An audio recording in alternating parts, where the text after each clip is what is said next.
Hola chicos, espero que estén bien. Aquí les traigo el video de la segunda parte de la parte de estadística, principalmente variabilidad, variabilidad estadística. Habíamos llegado hasta el tema de coeficiente de variación. Vamos a trabajar un poquito con el diagrama de cajas o diagrama de bigotes, también conocido, dice así. Un diagrama de cajas es un gráfico basado en cuartiles, mediante el cual se visualiza un conjunto de datos. Está compuesto por un rectángulo que lo llamamos caja y los brazos o bigotes, ¿verdad? Suministra información sobre los valores mínimos y máximos, que son el primero y el último valor. Los cuartiles 1, 2 y 3, que forman el rectángulo. El cuartil 2 es igual que la mediana. La existencia entre los valores atípicos y la simetría de la distribución, ¿ok? Por ejemplo, en este primer caso que vemos esta figurita, vemos que la caja es asimétrica y los brazos son asimétricos. Asimétrico se le conoce cuando no son iguales, ¿verdad? En este caso no tienen las mismas dimensiones. Se puede construir de forma horizontal o vertical. Aquí abajo tenemos la famosa escala. Esa escala depende mucho de los valores que contenga el conjunto de datos. Lo pueden trabajar ustedes de diferentes escalas. Por ejemplo, dice aquí, ejemplo 1, supóngase eso que sobre un conjunto de datos se tiene lo siguiente. O sea, ya se calcularon el cuartil 1, el cuartil 3, la mediana, que es el mismo cuartil 2, el mínimo y el máximo. Entonces, se forma la cajita, ¿ok? De los primeros valores, el primer valor que vamos a colocar en la cajita es el mínimo. Sería el bigote o el brazo a la izquierda, ¿verdad? El mínimo, y luego sigue el cuartil 1. Cuartil 1 dice que es 20. Ok, aquí haciendo referencia a lo que les comenté anteriormente de la reglita, de la escala, por ejemplo, vean que los valores, el mínimo va entre 8 y 42, el máximo, ¿verdad? Entonces puede trabajarse entre 0 y 50, de 10 en 10, ¿verdad? Pero si alguien lo puede o lo quiere trabajar de 5 en 5, o lo quiere llegar hasta 45, de 5 a 45, ¿verdad? Entonces la escala varía mucho según el gusto del que confecciona el diagrama. Ok, les decía entonces que el cuartil 1 es 20, se coloca justamente donde se ubicaría el 20, ¿verdad? El cuartil 2, que es la mediana, es 30, se ubicaba en 30. Cuartil 3, que es 36, vea que está entre 30 y 40, aproximándose más a 40, ¿verdad? Y el máximo es 42, un poquito más de 40. Entonces ahí se logra observar, ¿verdad?, que la distribución de datos es asimétrica, o sea, hay mayor acumulación de datos, por decirlo así, en el 50% más pequeño. Se puede observar que la caja, una mayor acumulación de datos está en el primer cuartil, aquí, ¿verdad? Y la mediana, así como una mayor distancia entre los bigotes. Llegamos a una conclusión que es una caja asimétrica negativa o sesgada a la izquierda, ¿verdad? Se le conoce de esa forma. Si pasa lo contrario, sería asimétrica positiva y sesgada hacia la derecha. Y si la caja y los bigotes se ven iguales, se le llama simétrica.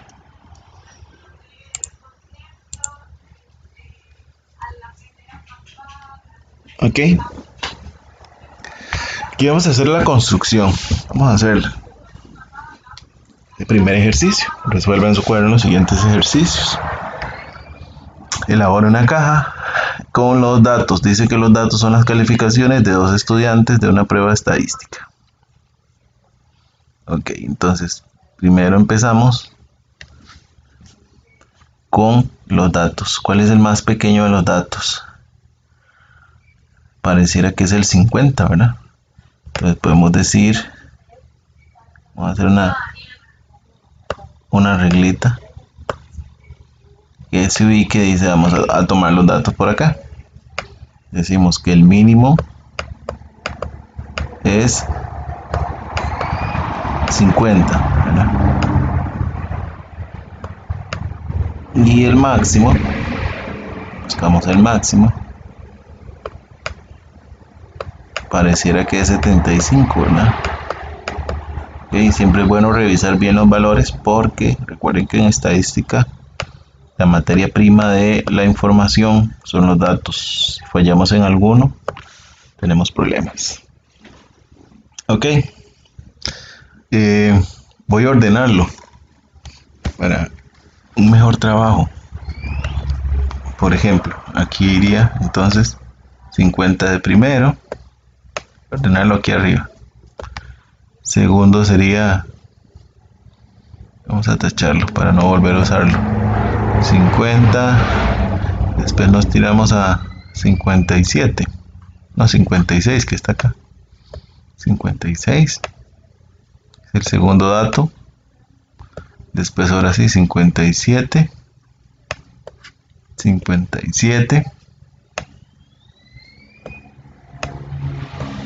Luego sigue 58 y 59 seguidos, ¿verdad? 58 y 59. Ok, ¿para qué ordeno los datos? Recuerden que vamos a buscar cuartiles, que son datos de posición que necesitan un poquito de orden para poder identificarlos, ¿verdad? Luego sigue el 60.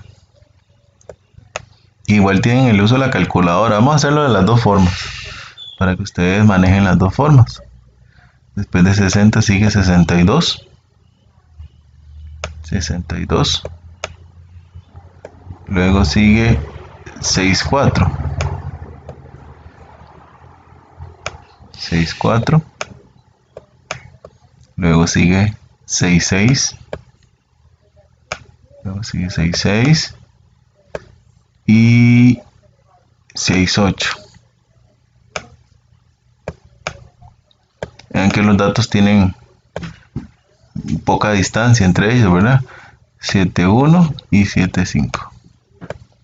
71 y terminamos ordenando los datos. Los datos se ubican entre 50 y 75. Voy a poner una escala yo entonces entre 40 y 80. 40 va a ser el más pequeño de la escala y 80 el más grande. Casi siempre la escala que utilizamos, la reglita de la escala ahí, tiene que ser un poquito más grande que los datos, ¿verdad? Ok. Entre ellos dos, ¿quién se ubica? De ahí el 60, ¿verdad? Vean qué fácil es hacer la reglita. Luego entre 40 y 60 está el 50, ¿verdad? Y aquí entre 60 y 80 está el 70. Si alguien quisiera hacer la reglita, ¿verdad? Y poner aquí, por ejemplo, 75, 65, 55 y 45, mejor todavía, le queda más exacto, ¿verdad? Pues quedaría como más perfecta, ¿verdad? Más que todo porque los datos son muy cercanos, muy pequeños. Si los datos son muy lejanos, la pueden trabajar así de 10 en 10. Igual vamos a hacerlo acá de 5 en 5. Ok. Y ahí tenemos una reglita con una muy buena escala. Cuando ya hacen eso, ya tenemos los dos datos que necesitamos poner inicialmente, que sería el 50 que está aquí. Este es el bigote de la izquierda, el mínimo, y el 75 que sería el bigote de la derecha, que va por acá. Ok. Ahora vamos a buscar principalmente la mediana. Aquí tengo 1, 2, 3, 12 datos, ¿verdad? Entonces, como son 12 datos, voy a separar 6 y 6. 1, 2, 3, 4, 5, 6. Aquí está la mediana. Al otro lado me quedan 1, 2, 3, 4, 5, 6. Entonces la mediana se ubica entre 60 y 62. La mediana nosotros lo llamamos cuartil 2, es lo mismo, ¿verdad? Un 50% de los datos. Entonces, entre 60 y 62 se ubica el 61. Ok, aquí en esta mitad me quedaron 6 datos. Entonces, ubico aquí, entre esos 6 datos, los parto a la mitad y ubico el cuartil 1. la mitad de la mitad, les digo yo. La mitad de esta mitad se ubica entre 58 y 57. 3 y 3, ¿lo ven? Ese es el cuartil 1. Entonces, ¿qué número se ubica entre 58 y 57? En este caso sería un número decimal, que sería 57.5. Y nos faltaría el cuartil 3, que sería la mitad de la otra mitad, ¿verdad? Vean que para calcular eso siempre hay formulitas, pero aquí lo estamos utilizando a pura posición. Aquí nos quedamos con 3 y 3, ¿verdad? 3 a la izquierda y 3 a la derecha. ¿Quién está entre 66 y 68? Ahí se ubica el 67. Ok, entonces con eso armamos el cuadrito. Cuartil 1, 57.5, entonces iría ubicado como por acá, el cuartil 1, entre 55 y 60, ¿verdad? Es como la mitad. El cuartil 2 está ubicado en 61, como por acá, pegadito a 60, ¿verdad? Y el cuartil 3 está en 67, casi llegando al 70. Ok, estos valores de acá forman el rectángulo del diagrama de cajas, o la caja, ¿verdad? Y estos de acá forman los bigotes. Ok, ahí está elaborada la caja. Entonces, tenemos la parte A resuelta. Ahora dice que se puede concluir con respecto a la distribución de los datos, o sea, la simetría. Es sesgada a la derecha, ¿verdad? Vean que esta parte de acá es más grande. Del cuartil 2 para la derecha es más grandecito, ¿verdad? Y también bueno, los bigotes se ven bastante parecidos en tamaño, pero sí es un poquito más sesgada, no es tan simétrico, ¿verdad? Ok, entonces esa sería la conclusión. Sesgada hacia la derecha, simétrica positiva. Esa es la forma de cómo construir los diagramas, ¿verdad? Aquí le quedan más ejercicios a ustedes para que realicen esos diagramas. Ok, dentro de ese diagrama, dentro de esa información puedo buscar ciertos datos. Por ejemplo, tengo el rango intercuartílico. Se le llama rango intercuartílico o rango intercuartil a la diferencia, a la resta, entre el tercer cuartil y el primer cuartil. El rango intercuartílico es una medida de variabilidad adecuada cuando la posición central empleada es la mediana. Okay, entonces cuando hablamos de la variabilidad con respecto a la mediana, utilizamos el rango intercuartílico, que sería el cuartil 3 menos el cuartil 1. Voy a devolverme para corroborar los datos de el ejercicio anterior con la calculadora, que le vamos a verificar con las dos. Entonces vamos a utilizar la calculadora. Voy a borrar la cajita, así que lo que ya no me preocupa porque ya lo hicimos, ¿verdad? Y bueno, voy a borrar los datos, estos de acá. Los datos que voy a dejar fue los que yo calculé o los que obtuve de la información que aparecía por acá, ¿verdad? Esto es para la calculadora.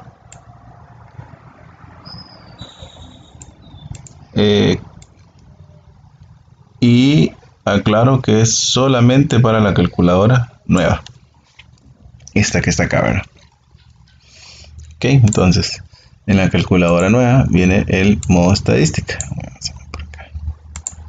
que se ubica en 6. Bueno, entonces aprieto 6 o también le puedo estar ahí y le aprieto igual, lo mismo, ¿verdad? Estamos trabajando con una variable, le damos 1 y me pide que dentro de esa cajita o tablita que aparece ahí anote los datos. Los X son los datos, entonces voy anotando uno por uno los datos. El primer dato es 50, le doy igual. 75, le doy la tecla igual y ahí vamos metiendo los datos, ¿verdad? 64, 66, 56, 60, 68, 71, 51, 5,8, 5,7, 5,9, 6,2. Ok, como pueden ver ahí, vamos a ampliar un poquito acá. La casilla 3 está vacía. Eso indica que solo hay 12 datos. Entonces le damos la tecla AC y le damos la tecla OPTN, opciones. Y le solicitamos que nos tire el 2, ¿verdad? Ok. Aquí aparecen todos los datos. Y nosotros necesitamos mínimo 50, aquí está. Cuartil 1, 57.5, aquí está. Mediana, que es lo mismo que el cuartil 2, 61. Y el cuartil 3, 67. Y el máximo, 75. Entonces, la calculadora también nos ayuda en esa parte. Ok. Seguimos entonces. Estábamos hablando del rango intercuartílico, que era la diferencia entre el cuartil 3 y el cuartil 1. Y después tengo lo que conocemos como la desviación cuartil. La desviación cuartil es la mitad, o sea, dividir entre 2 el rango intercuartílico. Dice, es la mitad del rango intercuartílico, se usa para construir el diagrama de caja y bigote. Aquí algunos ejemplos, con los siguientes conjuntos, determine el rango intercuartílico y la desviación cuartil. Entonces aquí les dejo de tarea para que apliquen estas dos formulitas. Primero buscar el rango intercuartílico, el RIC, que es cuartil 3 menos cuartil 1. Y después la desviación cuartil, que es a ese mismo resultado sacarle la mitad. En esos tres conjuntos. Y por último tenemos lo de posición relativa de un dato. Okay, este dato estadístico es muy importante cuando hacemos una comparación de un individuo con un grupo, como con su grupo, ¿verdad? Pongamos un ejemplo. Vamos a poner el ejemplo de Juan y de María, por ejemplo. Juan y María son estudiantes. Digamos que Juan está en cuarto y María está en quinto. Juan fue el estudiante que obtuvo la mejor nota, pongámosle un 90 en matemáticas. Y María obtuvo en la sección de Juan, ¿verdad? Y María en la sección de ella obtuvo un 89. Entonces todo el mundo dice, María fue más mala. Que María y no le ganó a Juan. Está bien, si hablamos de número, la comparación que está haciendo la gente es válida. Pero estadísticamente, si comparamos a Juan, por ejemplo, que Juan, el promedio del grupo de Juan fue de 97 y él sacó un 90, quiere decir que estuvo por debajo del promedio.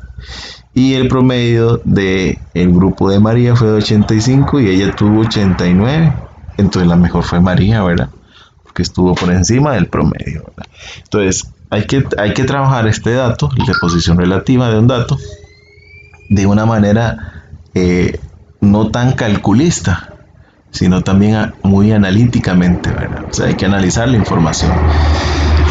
La posición relativa puede ser un valor positivo o negativo. Entonces vamos a leer un poquito qué dice por acá. Existe otra forma de comparar la situación de los individuos en relación a su grupo, que se denomina tipificación o la posición relativa. El proceso de tipificar consiste en comparar, en primer lugar, el valor o puntuación absoluta del individuo dado con la media de su grupo, o sea, con el promedio del grupo, o una muestra. Así se sabe si está por encima o por debajo de la media, un valor positivo, un valor negativo en cuanto a la magnitud. Bueno. Y el problema es que esa cantidad tiene muchas unidades, por lo que sirve comparar o realizar la distancia, que se puede considerar grande o pequeña, dependiendo de lo mucho o poco que se separen los valores de la muestra del centro. Esto a través de una desviación típica, o de una desviación estándar. Una idea sería entonces relativizar en relación a esa desviación típica y que se obtienen las puntuaciones tipificadas. Okay, aquí está la formulita. Digámoslo así. Z del individuo. Z la vamos a llamar posición relativa. Es el dato del individuo menos el promedio del grupo en el que está él, dividido entre la desviación estándar del grupo de él. Entonces lo utilizamos para saber cuál dato está más cerca o más lejos relativamente del promedio. De ahí se hace el análisis comparativo entre los datos para tomar decisiones. O sea, primero se calcula y después de ahí se hace el análisis. Recuerden que en estadística, esta es la razón de ser de la estadística, ¿verdad? La toma de decisiones. El que se aleje más positivamente de la media tendrá un mejor rendimiento. En algunos casos, ¿verdad? Ok, aquí hay un ejemplo. Tomado creo que de una prueba de bachillerato. En una competencia de halterofilia, levantamiento de pesas, se analizan las categorías de 63 kilos en la rama femenina y los 62 kilos en la rama masculina. Considere que los dos grupos tienen la misma cantidad de participantes. Entre ellos tenemos a José, que levantó 280 kilogramos, y María levantó 180. Asimismo, se sabe que la media aritmética o promedio de los levantamientos fue de 274 en los varones y la desviación estándar de 20 kilogramos. Y el promedio, la media aritmética de los levantamientos fue de 170 en las damas y una desviación de 14 kilogramos. ¿Cuál de los dos, Ana o José, tiene mejor posición relativa? Entonces primero hacemos el cálculo y luego hacemos el análisis. Vamos a empezar por Ana. Primero las damas. Entonces tenemos aquí la información. Se me acabó la tinta. De Ana.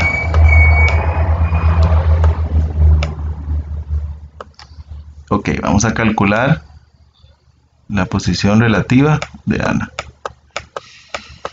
La fórmula dice XI. XI es el dato. Ana levantó 180. Ana levanta 180 kilogramos. Menos el promedio de su grupo. El grupo de las mujeres. Que es 170. Y eso lo divido entre la posición relativa. 14.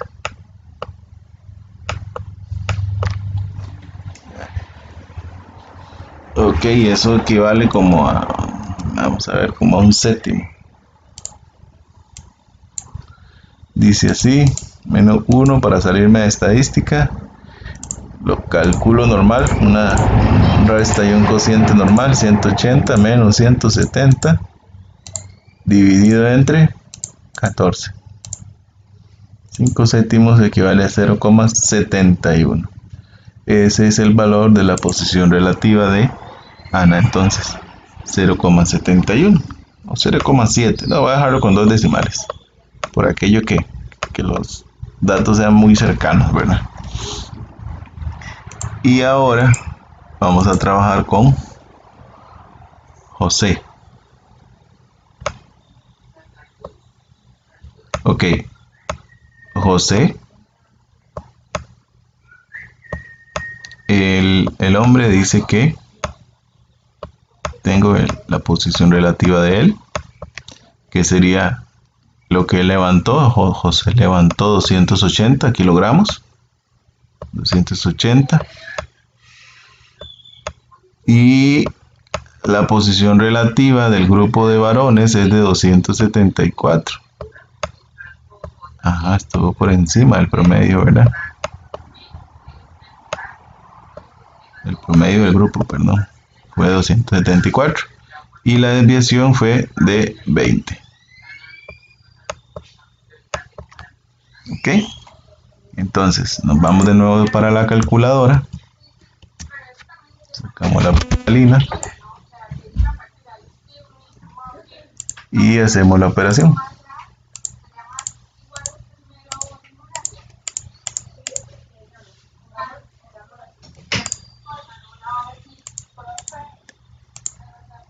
Dice que es 0,3. 0,3. Entonces, 0,3. Dice que estamos hablando de la halterofilia y obviamente en este deporte gana el que levanta más peso, ¿verdad? En comparación, el valor de la posición relativa de Ana con respecto a su grupo fue más alto. ¿Ok? Y vean que el promedio quiere decir que la mayoría de los datos se aproxima a 170 kilogramos en las mujeres y Ana levanta 180, bastante bueno, ¿verdad? Y en los varones, el promedio o el valor que más se aproximan todos es más o menos 274. Y José levantó 280, es bueno también. Pero en comparación a los datos, ¿verdad? Según la desviación estándar, los datos se alejan aproximadamente en promedio 20 kilogramos del 274. 274 más 20 son 284, quiere decir que hay algún hombre que levanta más de eso. Y Ana estuvo entre las mujeres que más levantó. Entonces, por lo tanto, la posición relativa de Ana es la que tiene mejor rendimiento, ¿verdad? Ok. La posición relativa es calcular o comparar dos individuos con sus respectivos grupos y luego hacer el análisis, ¿verdad? Vean que lo primero que hice yo es de verificar qué estoy trabajando. Porque, por ejemplo, si hablamos de un deporte como ciclismo, como atletismo, que es el que haga menos tiempo, ¿verdad? En cierta cantidad de kilómetros, es el que gana, entonces sería al revés, ¿verdad? Aquí el que tiene mejor posición relativa sería José, ¿verdad? Por ejemplo, de que sean corredores, José, porque es el que está más, por decirlo así, cerca del promedio, por debajo del promedio, ¿verdad? ¿Ok? Cuando les da 0, quiere decir que está dentro del promedio. Si les da negativo, está por debajo del promedio. Y si le da positivo, está por encima del promedio, ¿verdad? ¿Ok? Les invito a que terminen los otros ejercicios. Cualquier cosita, consulta. Estoy para servirles, chicos. Un gusto saludarlos.